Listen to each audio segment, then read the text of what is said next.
आज मैं आपके साथ गेहूं के आटे से बनने वाली बहुत ही टेस्टी ट्रांसपेरेंट कागजी पापड़ की रेसिपी शेयर करने जा रही हूं। इस पापड़ को बनाने के लिए आपको अलग से कुछ भी एक्स्ट्रा लाना नहीं है। जो आटा आपका बच जाता है रोटी बनाने के बाद, आप उस आटे से इस रेसिपी को बना सकते हो।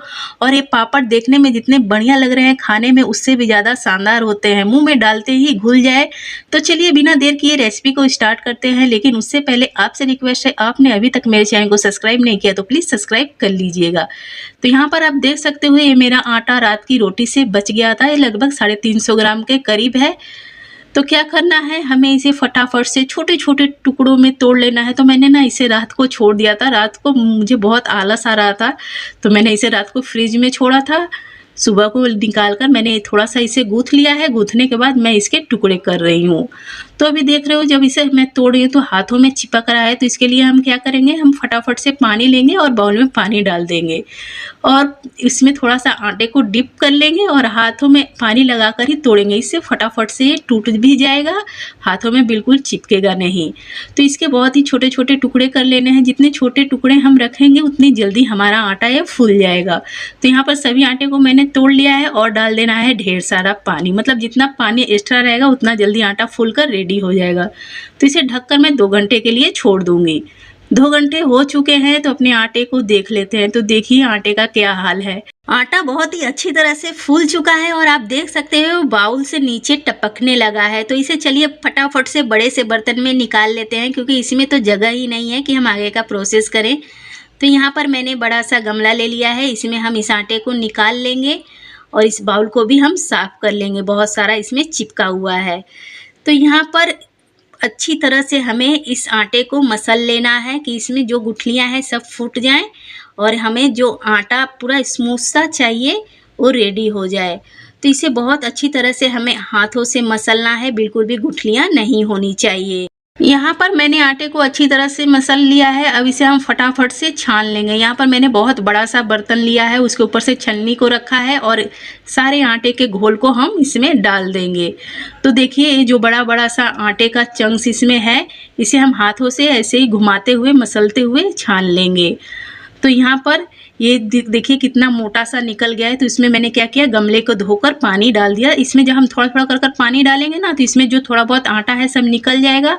और जो ये आटे का भूसा है, मोटा हुआ आटा, जिसे हम क्या बोलते हैं, यही है फाइबर, जो हमारे खाने को पचने में फ़ायदेमंद होता है। तो ये आटे का सारा फाइबर हमें निकाल लेना है, मोटा आटा भूसा। इसे कर देते हैं साइड में। और ये रहा हमारा आटे का पानी। तो यहाँ पर देखिए अभी इतना पतला है, फिर भी हम इसे और भी पतला करेंगे। मतलब जितना पतला रखेंगे उतना जल्दी ये हमारा रेडी हो जाएगा। तो इसमें मैंने ढेर सारा पानी डाल दिया। मतलब पानी का कोई मेज़रमेंट नहीं है, आप अपने हिसाब से पानी को ऐड कर सकते हो। तो इसमें 4 केजी के लगभग पूरा पानी है। तो ये 1 घंटे के लिए मैंने इसे रेस्ट पर रखा था। आप देख सकते हो 1 घंटे के बाद ये कैसा हो चुका है। जो भूसा है ऊपर आ चुका है, पानी बिल्कुल साफ हो चुका है। जो गेहूं के आटे का स्टार्च है वो सारा तले में बैठ चुका है। तो ज़्यादा इसे हिलाना नहीं है, इससे अच्छी तरह से आराम से लेना है और दूसरे बर्तन में पानी को निकाल लेना है। अगर आप इसे ज़्यादा हिला डुला दोगे तो सारा स्टार्च फिर से पानी में आ जाएगा। तो फिर से आपको रेस्ट पर रखना पड़ेगा। तो आप इसे 1 से 1.5 घंटे के लिए रेस्ट पर ज़रूर रखिएगा। मतलब आप चेक करते रहिएगा कि पूरा स्टार्च नीचे बैठ गया है नहीं। अगर आपको लगे कि पानी साफ हो चुका है तो आप पानी पलट लीजिएगा। तो यहाँ पर मैंने इसका सारा पानी लगभग निकाल दिया है, आप देख सकते हो। और हमारा स्टार्च रह चुका है इसके अंदर। तो ये जो स्टार्च बच गया है इसे हम अब निकाल लेंगे छोटे से, मतलब दूसरे बाउल में। अब इतने बड़े बर्तन की आवश्यकता नहीं है। और इसमें आपको थोड़ा बहुत भूसा जैसा अभी दिख रहा होगा, मोटा गेहूं का आटा, तो उसे हम बाद में छान लेंगे। तो देखिए इसे मैंने निकाल लिया बाउल में और बड़े वाले बर्तन को धोकर कुछ पानी भी ऐड कर दिया है। तो इसमें भी देखिए भरकर मैंने पानी रखा है और फिर से 1 घंटे के लिए हम इसे रेस्ट पर रखेंगे। 1 घंटा हो चुका है और आप देख सकते हो फिर से पानी ये साफ हो चुका है। तो इस पानी को भी हम निकाल लेंगे। ये प्रोसेस ज़रूर कीजिएगा। इस तरह से करने से पानी भी साफ, मतलब इसका जो गंध होता है आटे का, मतलब रात का रखा हुआ 1-2 घंटा हमने फुलाया, वो भी खत्म हो जाता है और स्टार्च बिल्कुल साफ सुथरा निकल जाता है। तो देखिए कितना अच्छा ये निकला है। तो इसे एक बाउल में लेकर हम नाप लेंगे। मतलब जितना ये है उसी अनुसार से हमें इसमें पानी ऐड करना है। और आप इसका देख सकते हो थोड़ा बहुत इसमें जो गेहूं का मोटा हुआ आटा है, भूसा अभी है, तो इसे भी हम निकाल लेंगे। तो थोड़ा सा चम्मच से मैं चला ले रही हूँ जिससे कि कटोरी के नीचे जो बैठा रहता है स्टार्च वो भी निकल आए। तो यहाँ पर पूरा 1 कटोरी ये निकला है, आप देख सकते हो। इसे फटाफट से हम छान लेते हैं, तब जाकर ये हमारा प्योर गेहूं का स्टार्च निकल कर रेडी होगा जिसके हम पापड़ बनाएंगे। तो यहाँ पर मैंने ना मैदे वाली बारीक वाली छलनी ली है, उसमें मैंने सारा डाल दिया। अब चम्मच से हिलाते हुए हम इसे निकाल लेंगे। तो अभी देखिए कितना मोटा निकला है और इसमें अभी भी स्टार्च है, तो इसे पानी से हम धो लेंगे। तो थोड़ा थोड़ा कर कर पानी डालेंगे और इसे चला लेंगे जिससे कि इसका सारा स्टार्च निकल जाए और सिर्फ भूसा रह जाए। यहाँ पर मैंने इस बाउल से 1 बाउल पानी का यूज किया है। जिस बाउल से मैंने गेहूं के स्टार्च को मतलब आटे को नापा था, जितना हमारा निकला था, तो 1 कटोरी स्टार्च है और 1 कटोरी ये पानी इसमें रह गया है। टोटली 2 कटोरी इसमें है। देखिए कितना सारा भूसा निकल गया। तो चलिए इसे फटाफट से बनाना स्टार्ट करते हैं। तो इस कटोरी से 1 कटोरी स्टार्च निकला था, तो उसी कटोरी से हम 5 कटोरी पानी कढ़ाई में ऐड करेंगे और 1 कटोरी पानी पहले से ही हमने डाल रखा है। तो टोटली मतलब 6 कटोरी पानी लगने वाला है। तो यहाँ पर देखिए ये 4 कटोरी और ये 5 कटोरी पानी हमारा प्रॉपर मैंने डाल दिया है। तो इसे गर्म होने के लिए छोड़ देते हैं। थोड़े से मसाले रेडी कर लेंगे।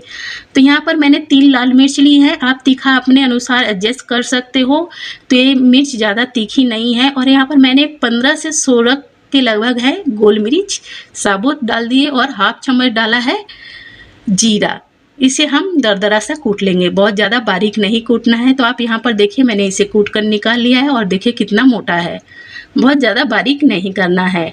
और यहाँ पर हमारा पानी लगभग गर्म हो चुका है। तो अब इसमें हम ऐड करेंगे स्वाद अनुसार नमक। तो यहाँ पर मैंने ½ चम्मच से थोड़ा ज़्यादा नमक लिया है और ½ चम्मच मैं ले रही हूँ पापड़ खार। अगर आपके पास पापड़ खार नहीं है तो आप इसमें 1 चुटकी मीठा सोडा ऐड कर दीजिएगा, लेकिन पापड़ खार अगर रहे तो ज़रूर डालिएगा, क्योंकि पापड़ खार से ही इस पापड़ में बहुत अच्छा टेस्ट आता है। बिल्कुल लगता है कि मार्केट से ख़रीद कर जो हम पापड़ लाते हैं ना, उससे भी बढ़िया इसका टेस्ट आता है। तो उसे हमने अच्छी तरह से मिक्स कर दिया नमक और पापड़ खार को पानी में।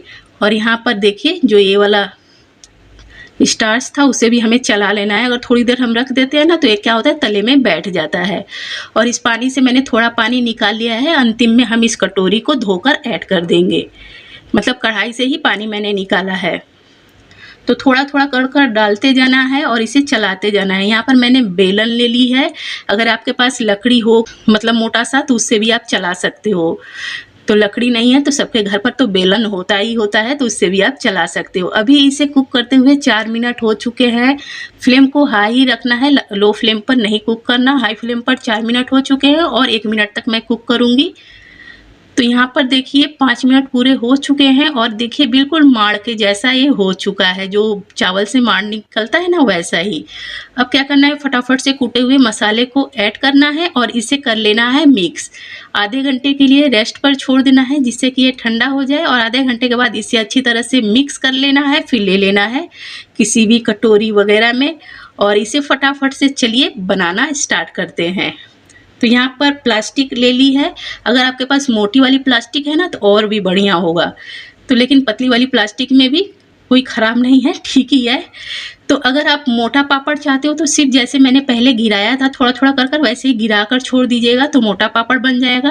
अगर आपको कागजी पापड़ खाने हैं तो थोड़ा सा इसे कलछी से फैला लीजिएगा। देखिए ऐसे गिरा कर भी आप छोड़ सकते हो या फिर कलछी से हल्का हल्का सा आपको फैला लेना है। तो मैंने बड़ी वाली कलछी का यूज किया है जिससे कि ये फटाफट से बन जाए। छोटी वाली कलछी से बार बार डालना पड़ता है। यहाँ पर सारे पापड़ को मैंने सूखने के लिए छोड़ दिया है और हो चुकी है शाम। तो मैं आपको सारे पापड़ छुड़ा कर दिखा देती हूँ। देखिए आप लोग बोलते हो कि मेरे पापड़ छूटते नहीं हैं, टूट जाते हैं, तो देखिए कितने आराम से ये छूट जा रहे हैं। टूटने का तो सवाल ही नहीं है। कुछ पापड़ तो अपने आप हवा की वजह से छत पर इधर उधर उड़ रहे थे। तो यहाँ पर सारे पापड़ को मैं छुड़ा कर आपको दिखला देती हूँ। तो सारे पापड़ को मैंने छुड़ा दिया है और आप पापड़ को देख सकते हो। हल्का फुल्का किसी किसी पापड़ में मॉइस्चर है, तो मैं इसी तरह से इसे रात भर छोड़ दूंगी। सुबह सुबह हम तलकर देखेंगे कि हमारे पापड़ कैसे रेडी हुए हैं। तो यहाँ पर सारे पापड़ को मैंने निकाल लिया है और ये बिल्कुल अच्छी तरह से सूख चुके हैं और आप देख सकते हो सिर्फ 350 ग्राम हमारा गेहूं का आटा था और कितने सारे पापड़ बनकर रेडी हुए हैं। तो यहाँ पर तेल हो गया है गर्म, बहुत ज़्यादा गर्म तेल नहीं चाहिए, हल्का हल्का गर्म तेल चाहिए, जैसे हम सब्जी वगैरह छौंक लगाते हैं ना वैसा ही।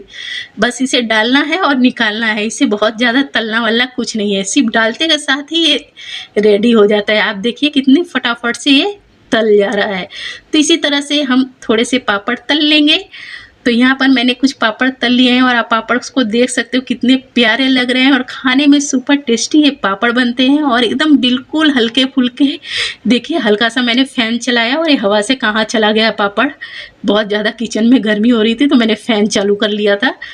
तो मेरे पापड़ तो ये बनकर रेडी हो चुके हैं, खाने में बहुत बढ़िया शानदार लगते हैं। तो आप भी इस रेसिपी को ज़रूर ट्राई कीजिएगा। अगर रेसिपी पसंद है तो प्लीज़ सब्सक्राइब, लाइक